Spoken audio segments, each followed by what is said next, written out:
নিজের রেস্টুরেন্টে ইফতারি বিক্রিতে ব্যস্ত মাহি। ঢালিউড অভিনেত্রী মাহিয়া মাহি শুরু করেছেন রেস্টুরেন্ট ব্যবসা।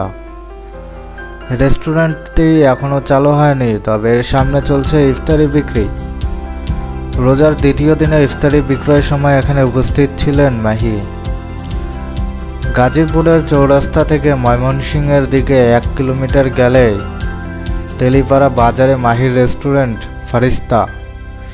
সেখানে গিয়ে ফেসবুক লাইভে এসে মাহি বলেন, প্রচারের অংশ হিসেবে ফারিস্তা থেকে ইফতারি বিক্রি চলছে।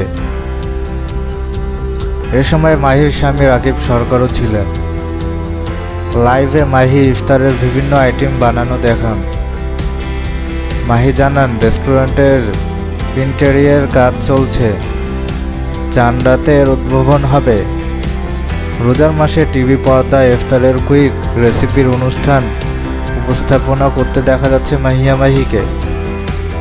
এছাড়া সম্প্রতি তিনি অফিসার নামের একটি সিনেমার শুটিংয়ে অংশ নিয়েছেন। এর আগে 2018 সালে নিজের জন্মদিনে রাজধানীর উত্তরায় ভাড়া নামে একটি ফ্যাশন হাউস খুলেছিলেন মাহি। প্রথম অবস্থায় 15টি সেলাই মেশিন এবং 15 জন নারীকে নিয়ে কাজ শুরু করেছিলেন, কিন্তু পেশাগত ব্যস্ততার কারণে সেই ব্যবসাটা দাঁড় করাতে পারেননি। এবার সেই বেদনা দূর করতে চান রেস্টুরেন্ট ব্যবসা দিয়ে। ঢালিউড তারকাদের মধ্যে ওমর সানি, মৌসুমী এবং রিয়াজের রেস্টুরেন্ট ব্যবসা রয়েছে ঢাকায়, তারাই সবাই সফল। এবার গাজীপুরের মতো ব্যস্ত এলাকায় মাহির রেস্টুরেন্ট ব্যবসা কতটা জমজমাট হয় সেটাই দেখা।